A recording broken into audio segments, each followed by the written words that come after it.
Hi friends, ఈరోజు అమ్మ గది కథనం గురించి తెలుసుకుందాం.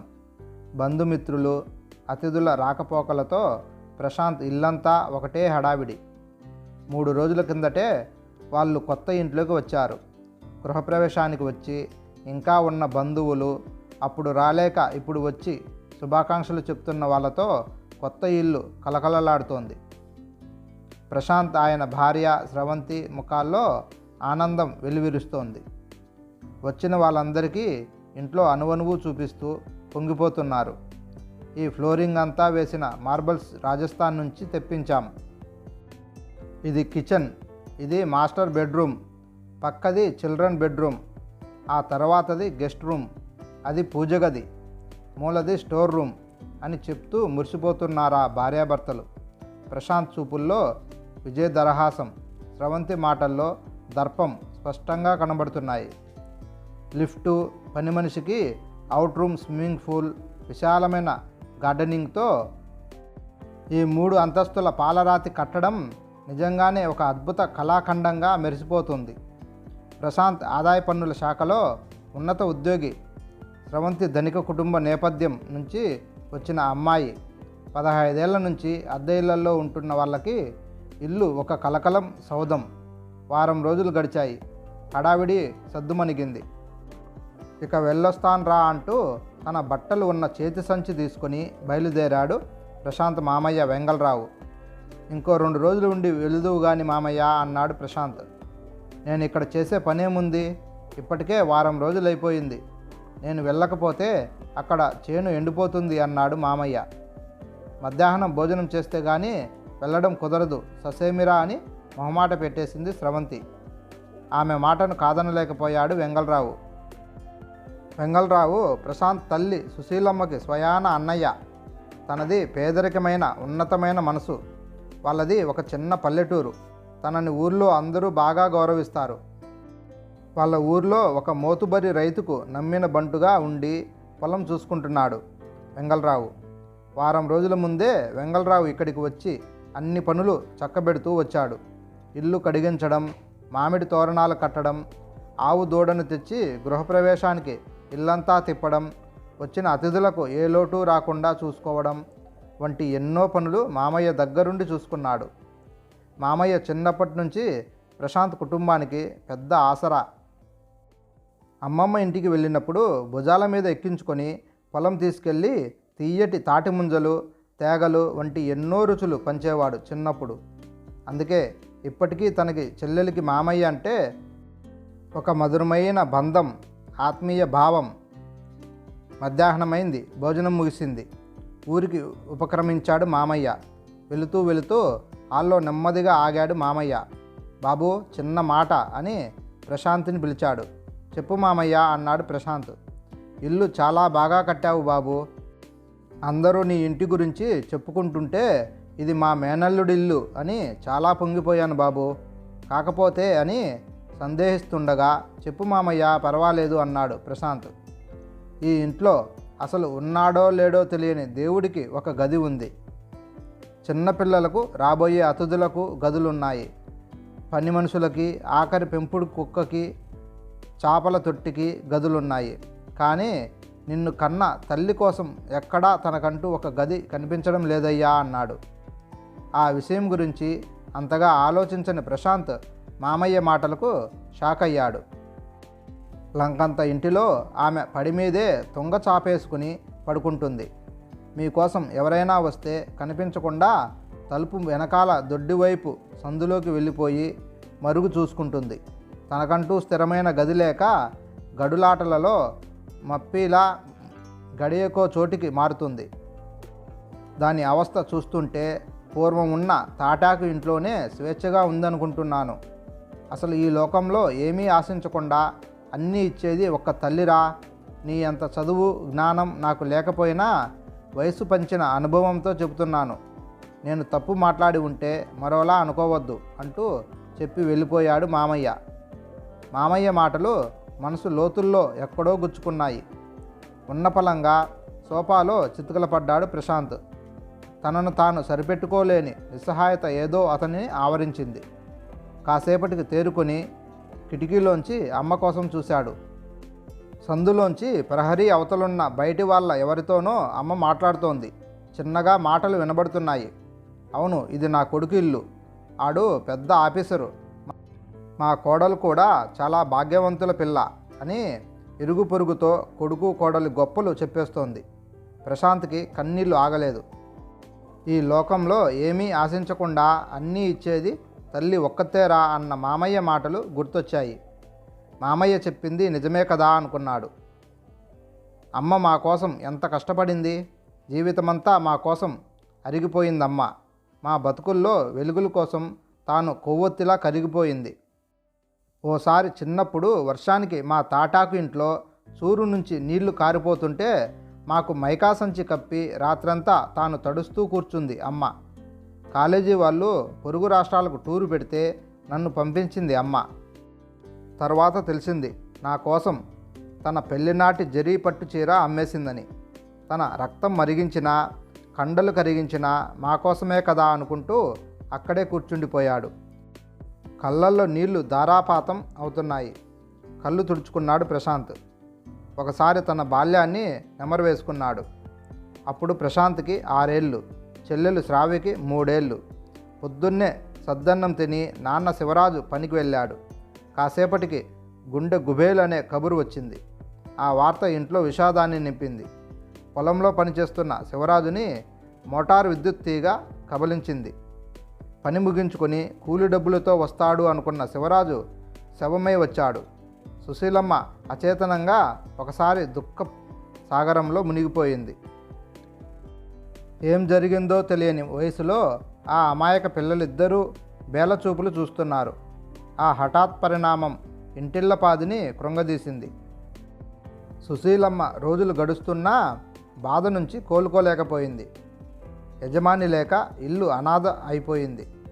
సుశీలమ్మ మొదటి నుంచి భర్తకి పిల్లలకి వండి పెట్టడం తప్ప మరో వ్యాపకం తెలియదు. క్రమక్రమంగా ఇంట్లో అన్నీ నిండుకుపోయాయి. రోజు గడవడం కష్టమైపోతుంది. ఇరుగు పొరుగు కాస్త సాయం అందించినా ఎంతకాలం గడుస్తుంది?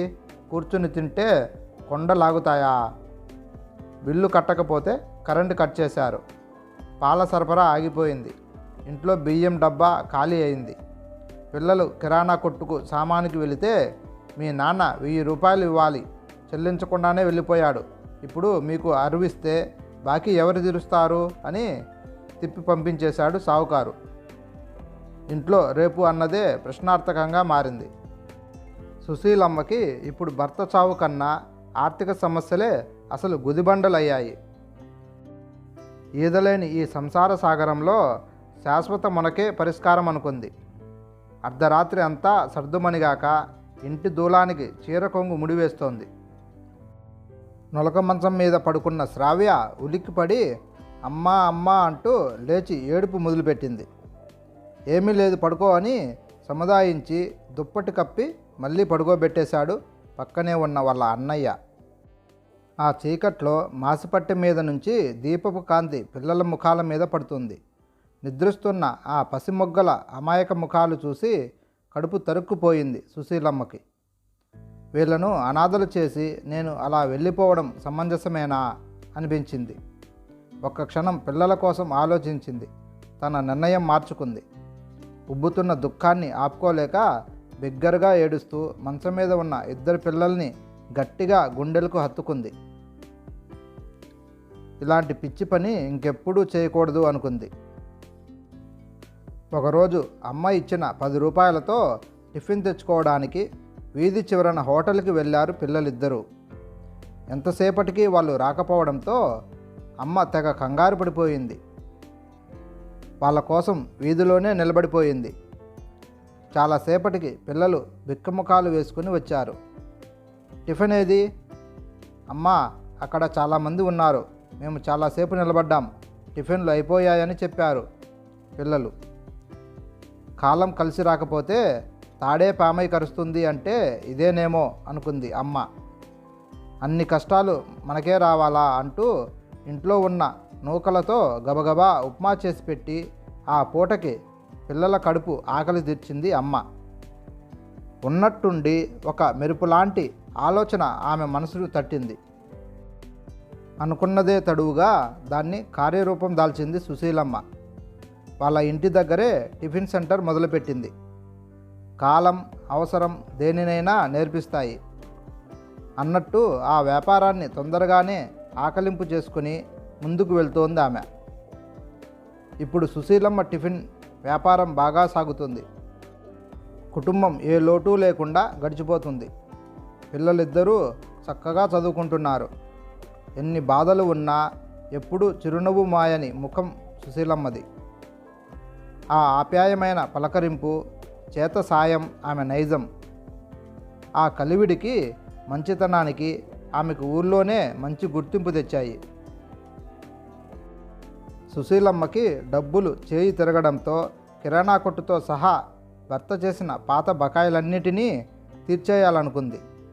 నాన్న ఎప్పుడో చేసిన బాకీలు ఇప్పుడు ఎవరు అడగట్లేదుగా, ఇప్పుడు ఉన్న పలంగా తీర్చడం ఎందుకు అమ్మతో అన్నాడు ప్రశాంత్. రుణశేషం శత్రుశేషం అన్నారు పెద్దలు. మనం ఎప్పుడూ ఎవరికీ బకాయి ఉండిపోకూడదు. మళ్ళీ ఎన్ని జన్మలెత్తినా తీర్చలేము అని శివరాజు చేసిన అప్పులన్నీ వడ్డీతో సహా తీర్చేసింది సుశీలమ్మ. తల్లి శ్రమకు ప్రతిఫలంగా ఉన్నట్టు పిల్లలిద్దరూ కష్టపడి చదువుకొని ప్రయోజకులయ్యారు. తనకు పెద్దగా చదువు లేకపోయినా పిల్లల చదువు విషయంలో ఏ లోటు లేకుండా శ్రద్ధ పెట్టింది సుశీలమ్మ. శ్రావ్య టీచర్ శిక్షణ పూర్తి చేసింది. ఆమెకు పక్కూరులో మరో మాస్టారుతో వివాహం జరిగింది. ప్రశాంత్ రకరకాల ఉద్యోగాలు చేసి చివరికి ఆదాయ పన్నుల శాఖలో గ్రూప్ 1 ఉద్యోగం సాధించాడు. డబ్బులు బాగా ఉన్న ఓ మోతుబరి ప్రశాంత్ గుణగుణాలు ఉద్యోగం చూసి ఏరుకోరి మరీ వాళ్ళ అమ్మాయి స్రవంతిని ఇచ్చి వివాహం చేశాడు. ప్రశాంత్ భార్యా పిల్లల్ని వేసుకుని చాలా ఊర్లు తిరిగాడు. సుశీలమ్మ మాత్రం తన ఊరు, తన ఇల్లు, తన పని వదిలిపెట్టలేదు. తమ దగ్గరికి వచ్చేయమని కొడుకు ఎన్నిసార్లు అభ్యర్థించినా ఆమె చిరునవ్వుతో సర్ది చెప్పేది. ఈ మట్టి, ఈ ఇల్లు, ఈ పని నా ప్రాణం. ఒంట్లో ఓపిక ఉన్నంతకాలం ఇలా నడవని నాయనా. కాలు చేయి వంగిన తర్వాత ఎలాగో నీకు తప్పదు. నన్ను ఇబ్బంది పెట్టకంటూనే 15 ఏళ్ళు గడిపేసింది సుశీలమ్మ. ప్రశాంత్ పెద్ద స్థాయి ఉద్యోగంతో నగరానికి చేరుకున్నాడు. ఇక అక్కడే స్థిరపడాలని నిర్ణయించుకుని ఇల్లు కట్టుకోవడానికి సన్నాహాలు మొదలుపెట్టాడు. భార్యాభర్తలిద్దరూ తాము కట్టబోయే ఇంటి గురించి ఎన్నో ప్రణాళికలు సిద్ధం చేసుకున్నారు. ఎన్నెన్నో మోడల్స్ గాలించారు. తమ ఇల్లు ఒక అద్భుతం కావాలనేది వాళ్ళ చిరకాల స్వప్నం. స్రవంతి వాళ్ళ నాన్నగారు కూడా ఆ ఇంటి నిర్మాణానికి ఆర్థికంగా సాయపడ్డాడు.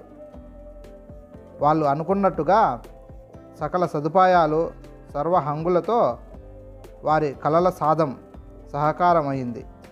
ప్రశాంత్ అమ్మ కూడా ఒప్పించి ఈ ఇంటికి తీసుకొచ్చేశాడు.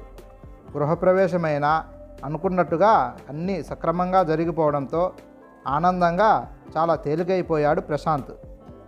ఇంతలోపే మామయ్య తమ బాధ్యతను గుర్తు చేయడంతో గతాన్ని జోగుతున్న ప్రశాంత్ నెమ్మదిగా వర్తమానంలోకి చేరుకున్నాడు. అప్పటికే తెల్లవారిపోయింది. తన ఆలోచనల్ని స్రవంతి ముందు ఉంచాడు. ఆమె ఎంతో ఆనందపడింది.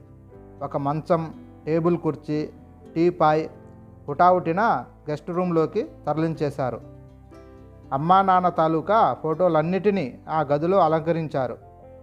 స్టోర్ రూమ్లో మూలనున్న అమ్మ నొలక మంచం, నాన్న వాడిన మడత కుర్చీ, ట్రంక్ పెట్టె, బ్యాటరీ లైట్ ఇవన్నీ కూడా ఆ గదిలో సర్దేశారు. పడి మీద కూర్చున్న సుశీలమ్మ, స్రవంతి, ప్రశాంత్ చెరొక చేయి పట్టుకొని మేడ మీద అతిథి గది దగ్గరకు తీసుకొచ్చారు. గుమ్మం పైన అమ్మ గది అని పెద్ద పెద్ద అక్షరాలతో రాసి ఉంది. అమ్మ కళ్ళల్లో ఆనంద బాష్పాలు పుత్ర వాత్సల్యమై కురిశాయి. గదిలోకి తీసుకెళ్లారు కొడుకు కోడలు.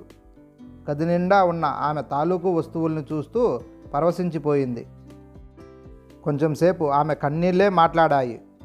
తమాయించుకొని తేరుకున్నాక ముసలిదాన్ని ఏ పడి మీద తలదాచుకున్నా రోజు వెళ్ళిపోతుంది. ఈ గదులు, ఏసీలు గట్రా నాకెందుకురా బాబు అంది. ప్రశాంత్కి మామయ్య మాటలు మళ్ళీ గుర్తొచ్చాయి. లోకంలో ఏమీ ఆశించకుండా అన్నీ ఇచ్చేది అమ్మ ఒక్కతే అని నాటి నుంచి ప్రశాంత్ అందరికీ చెప్తూనే ఉన్నాడు. ఇంట్లో పూజ గది కంటే ముందుగా చూడాల్సింది అమ్మ గది అని.